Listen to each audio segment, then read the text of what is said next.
Hey all, and welcome to this week's episode of the Mike Muldoon Podcast. I'm Mike Muldoon. I'm your host, and as always, my purpose is to inspire you to overcome those internal and external voices that might be holding you back, while providing you some insights into the challenges that might be impeding your growth. Oof, that is a lot. That is wordy. But ultimately, remember, life is not meant to be some sort of passive existence, but a vibrant and, fulfilling adventure, as always.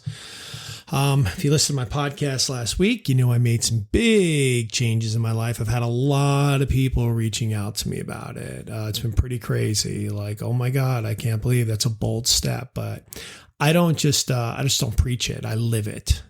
So, when you tune in weekly with me, you're listening to a guy who is, continually going through his journey, who's willing to make bold moves, because again, it's all about trying to design a life and it's a life worth living.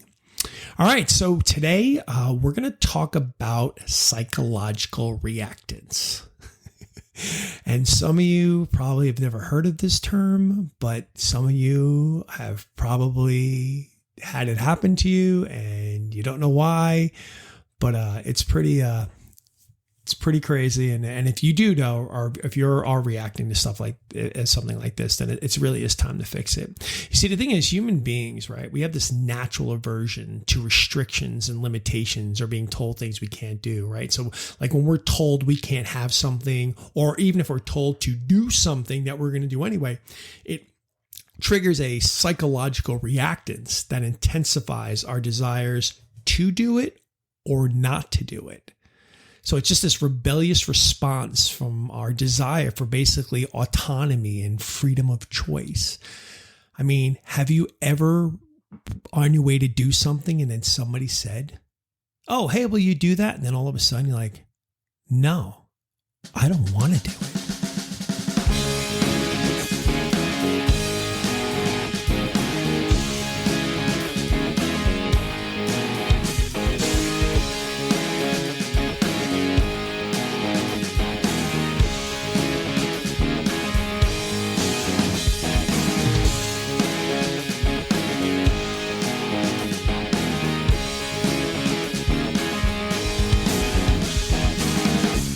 As humans, we have this innate desire for autonomy and this freedom of choice. We want to express our unique identities and our own preferences, right? We want to be an individual. I mean, this allows us to make decisions that align with our own values, our own beliefs, our own personal aspirations.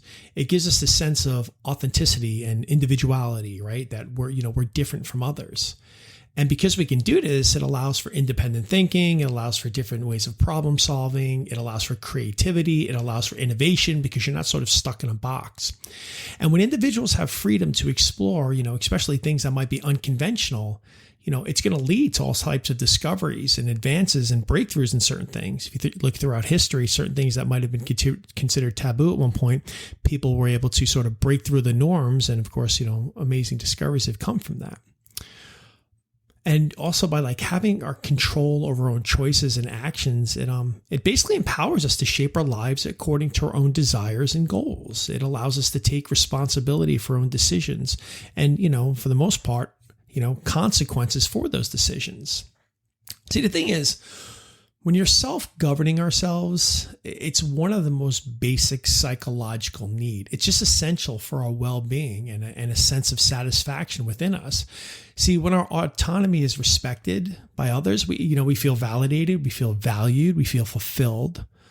But just not all that. It also provides opportunities for us to have personal growth and discovery, because if we're trying new things and new experiences, we're going to learn from our mistakes, and we're going to be able to understand ourselves and, the world around us a lot better. So let's take a moment on that. Let's take a moment that for the most part, we obviously in this country allows us this opportunity to live this way. But this isn't necessarily the case for millions around the world who are, governed or forced to make coerced decisions, where they have no rights, no dignity, or in some case, any worth as individuals.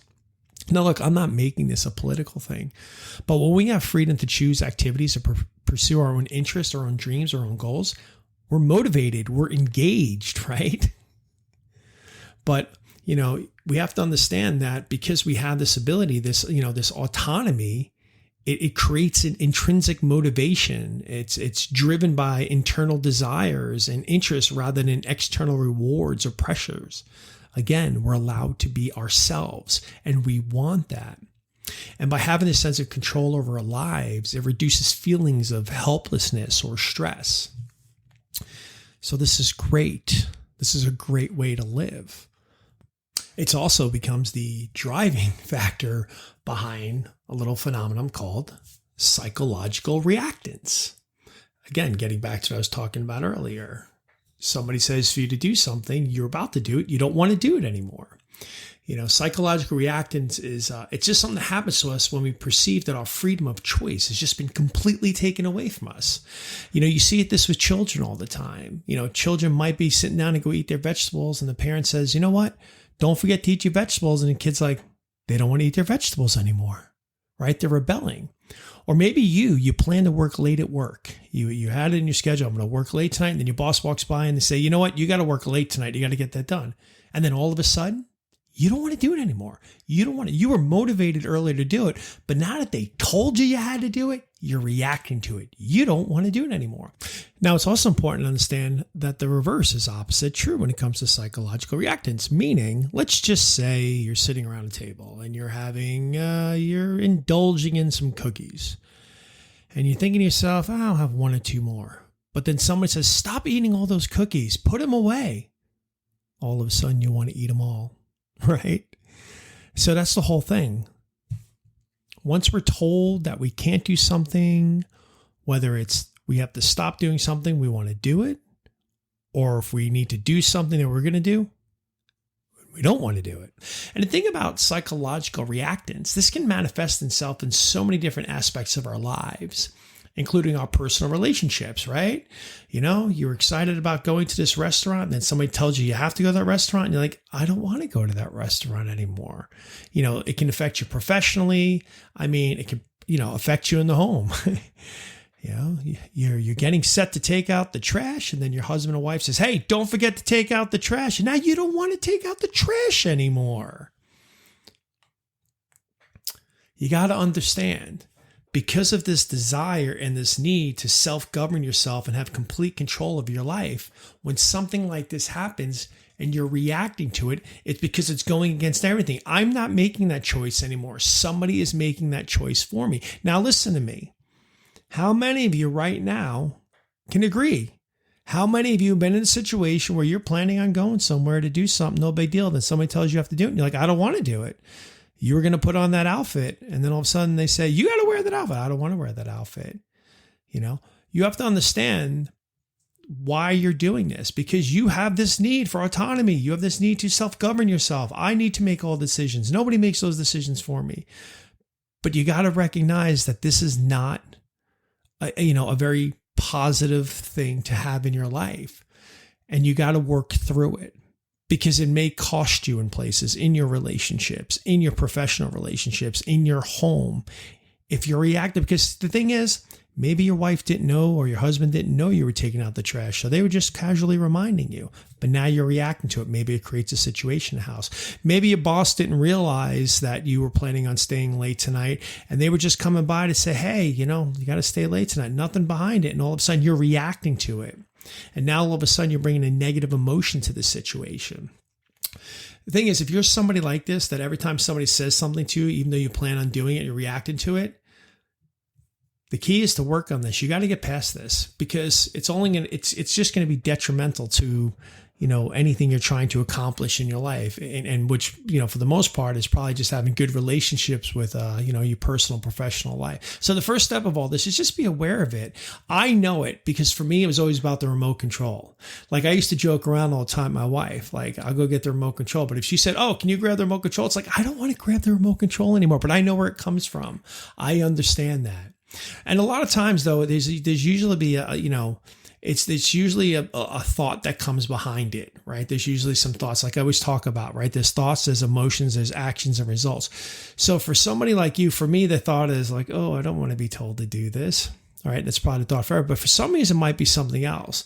The thought might simply be that you feel like you're being, your thought might be, oh, just another person telling me what to do with my life, which might be something you're just bringing in from your daily life where you feel like people are always just telling you to do things.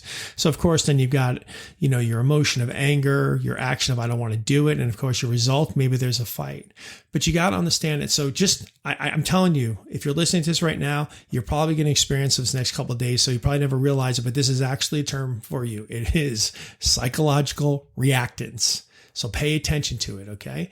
And if you feel yourself becoming resistant or defensive to somebody, just acknowledge it and understand, oh, this is what Michael was talking to me about, right? This is what Michael was talking to me about. Now, for some of you, it might just be simply that you feel like you're losing control. Like, I don't have control of my life. Somebody had to do it. Well, understand that that's not what it's about. Okay. You're not being coerced into doing something. All right. It's just, somebody's asking you to help them out or do something. All right. So don't take it personally. And if you really need a challenge, because maybe you're one of these people who needs some sort of challenge, to get through things, look at it as a great opportunity to just challenge yourself for growth. Look at how quickly, when somebody tells you next time, hey, you got to do this, and like suddenly, I don't want to do it. Look at, oh, this is what this is. But you know what? I'm not going to react to this. I'm just going to go ahead and do it. I'm going to get past this. Again, it's a crazy phenomenon because I wasn't really too aware of the whole psychological reactance, but I used to joke around all the time, especially to my wife. I'd say, you know what? A lot of times I'm going to get that remote control, but when you say get that remote control, it's kind of like I don't want to get it anymore. But I'm very well aware of why now. And, I don't react to not getting the remote control. But look, for some of you, overcoming psychological reactance, this is going to be a process. It's going to definitely require some self-reflection, patience, right? Because it's going to probably happen several times before you start acknowledging it. You have to have this willingness to sort of adapt to a new situation, to what would eventually become a new normal. But if you work to reduce this and you can enhance your abilities to make more informed decisions and embrace a positive change in terms of like, I'm not going to be affected by this. I was staying late tonight. My boss tells me I have to stay late. No big deal. I was going to be here anyway. Who cares? Let's move on. You're going to find yourself much better for it. All right. Or at least, there won't be as many arguments about, I was taking out the trash. You didn't have to tell me to take out the trash. Anyway, that's all I got for you tonight. Yeah, it's been a crazy week for me. If you listened to my podcast last week, again, if you hadn't, go back and listen to it. As I often say on this podcast, I'm just a guy. I don't pretend to know that I know everything. So, but I appreciate you all being along with me. And as always, a little something actually before I go. I'm going to be doing some traveling over the next couple of weeks. So I might be taking this podcast on the road a little bit. I'll have to let you know where I am the next time I drop one. But anyway, as always, have a great weekend. And I got nothing but love for you.